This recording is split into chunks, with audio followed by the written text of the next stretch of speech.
ओम नमः शिवाय। प्रिय भक्तों, आज हम श्रवण करेंगे सोमवार की पावन व्रत कथा।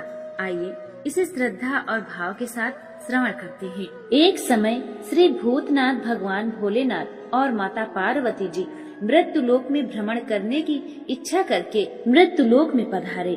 भ्रमण करते करते दोनों विदर्भ अमरावती नाम की अति रमणीय नगरी में पहुँचे।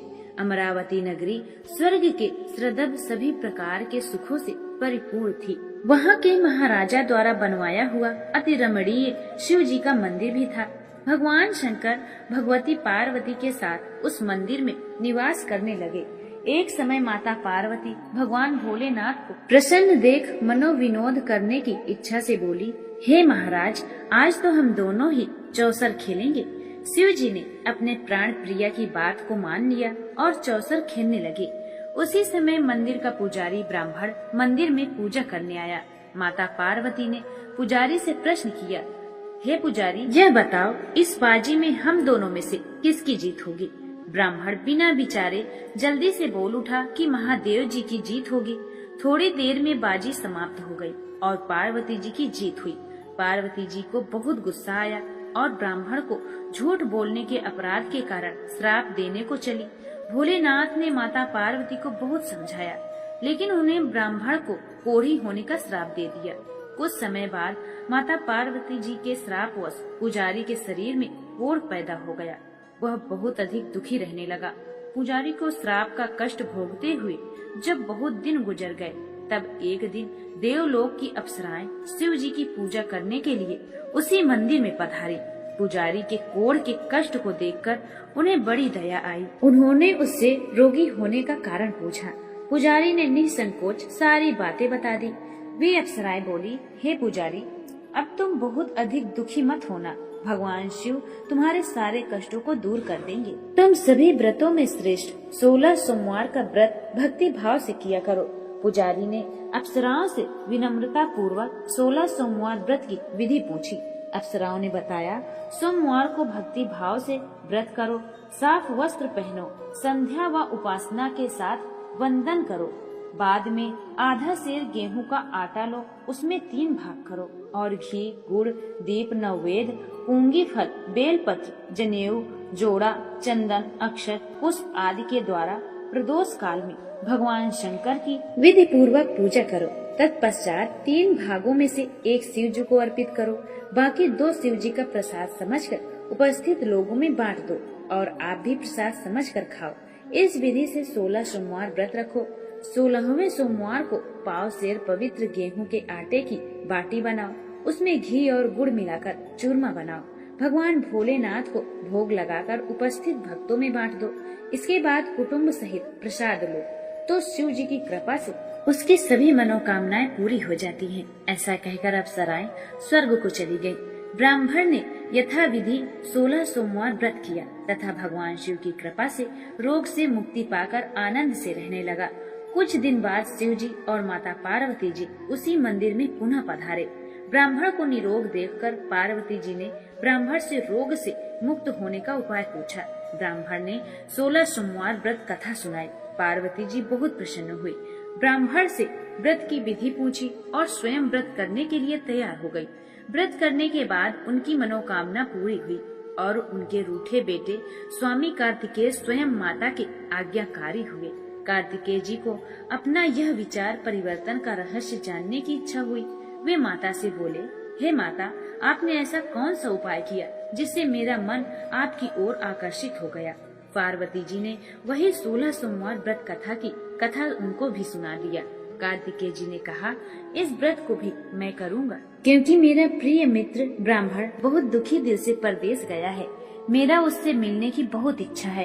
कार्तिकेय जी ने भी इस व्रत को किया और उनका प्यारा मित्र मिल गया। मित्र ने इस आकस्मिक मिलन का भेद पूछा तो कार्तिकेय जी ने बोले, हे मित्र, हमने तुम्हारे मिलने की इच्छा करके 16 सोमवार का व्रत किया था। अब तो ब्राह्मण मित्र को अपने विवाह की बड़ी चिंता हुई। उसने कार्तिकेय जी से व्रत की विधि पूछी और यथा विधि व्रत किया। व्रत के प्रभाव से जब वह किसी कार्य से विदेश गया तो वहाँ के राजा की लड़की का स्वयंवर था। राजा ने प्रण किया था कि जिस राजकुमार के गले में सब प्रकार श्रृंगारित हाथनी माला डालेगी, मैं उसी के साथ अपनी प्यारी बेटी का विवाह कर दूंगा। शिव जी की कृपा से वह ब्राह्मण भी स्वयंवर देखने की इच्छा से राजसभा में एक ओर बैठ गया। नियत समय पर हाथनी आई और उसने जयमाला उस ब्राह्मण के गले में डाल दी। राजा ने अपनी प्रतिज्ञा के अनुसार बड़ी धूमधाम से अपनी कन्या का विवाह उस ब्राह्मण के साथ कर दिया। ब्राह्मण को बहुत सा धन और सम्मान देकर संतुष्ट किया। ब्राह्मण सुंदर राजकन्या पाकर सुख से जीवन व्यतीत करने लगा। एक दिन राजकन्या ने अपने पति से प्रश्न किया, हे प्राणनाथ, आपने ऐसा कौन सा भारी पुण्य किया था जिसके प्रभाव से हाथनी ने सब राजकुमारों को छोड़कर आपको वर्ण किया? ब्राह्मण बोला, हे प्राण प्रिय, मैंने अपने दोस्त कार्तिकेय जी के कथा अनुसार 16 सोमवार का व्रत किया था, जिसके प्रभाव से मुझे तुम जैसी रूपवान पत्नी की प्राप्ति हुई है। इस व्रत की महिमा सुनकर राजकन्या को बड़ी हैरत हुई। वह भी पुत्र की कामना करके व्रत करने लगी। शिव जी की दया से उसके गर्भ में एक अति सुंदर, सुशील, धर्मात्मा और विद्वान पुत्र की प्राप्ति हुई। माता और पिता उस देव पुत्र को पाकर अधिक प्रसन्न हुए और उसका लालन पालन बड़ी अच्छी प्रकार से करने लगे। जब पुत्र समझदार हुआ तो एक दिन उसने अपनी माता से प्रश्न किया कि हे माँ, तुमने कौन सा व्रत और तप किया है जो मेरे जैसा पुत्र तुम्हारे गर्भ में उत्पन्न हुआ? उसकी माता ने 16 सोमवार की व्रत कथा पुत्र को बताई। पुत्र ने सब तरह के मनोरथ पूर्ण करने वाले इस 16 सोमवार के व्रत को सुना तो वह भी राज्य अधिकार पाने की इच्छा से हर सोमवार को यथाविधि यह व्रत करने लगा। व्रत शुरू होने के बाद एक देश के वृद्ध राजा के दूतों ने आकर उसको राजकन्या के लिए वर्ण किया।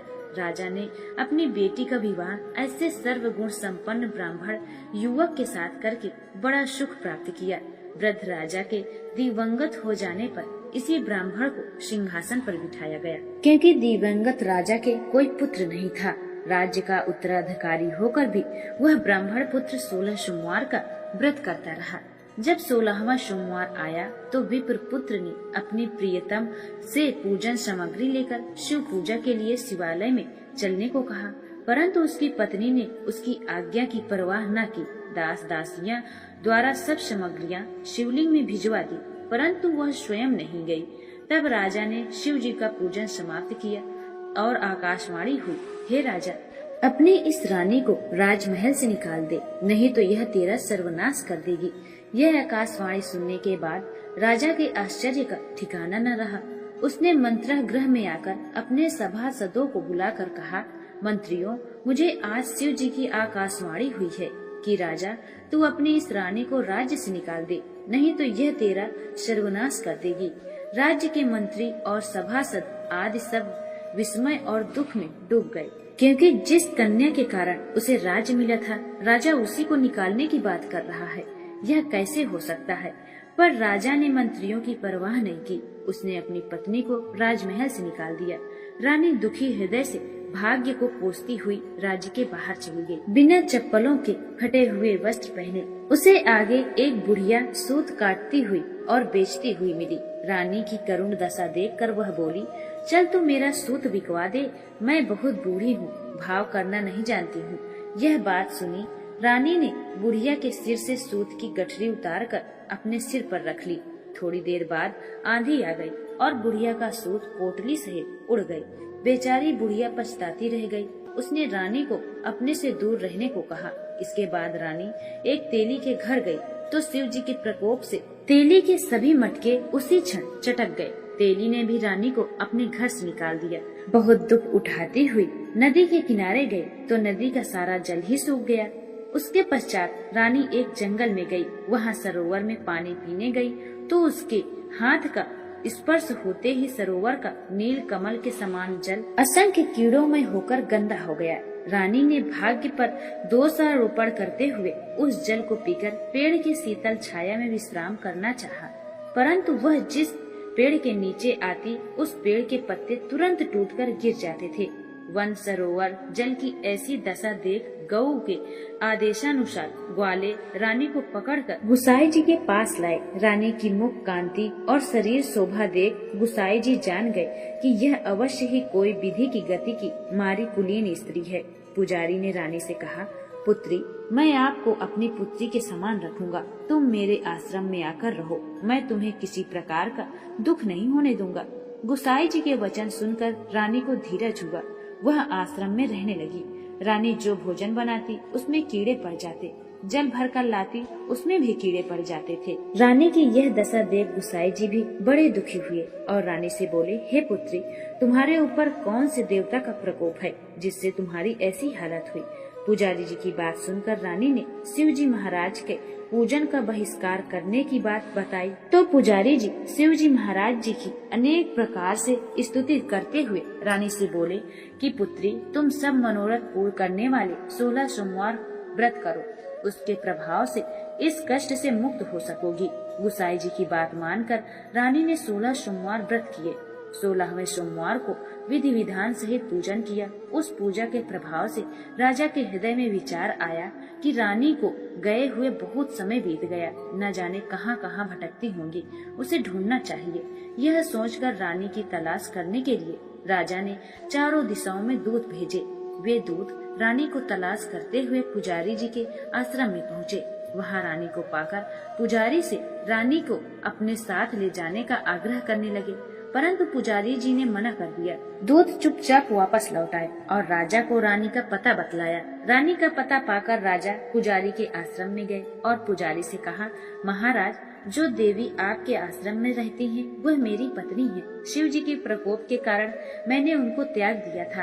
अब मैं भोलेनाथ की कृपा से उसे वापस लेने आया हूँ। कृपया मुझे अपने पत्नी को साथ ले जाने की आज्ञा दे।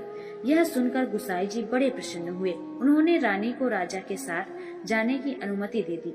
राजा बड़ी प्रसन्नता के साथ रानी को महल लेकर आया। सारे राज्य में उत्सव मनाया गया और चारों तरफ प्रसन्नता की लहर दौड़ गई। सारी प्रजा ने अपनी रानी के आने पर खुशियां मनाई।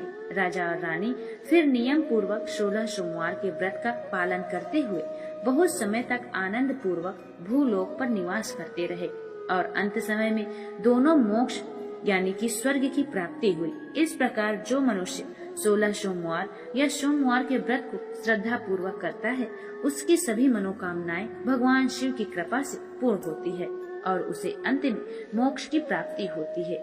बोलिए भगवान भोलेनाथ की जय। हर हर महादेव।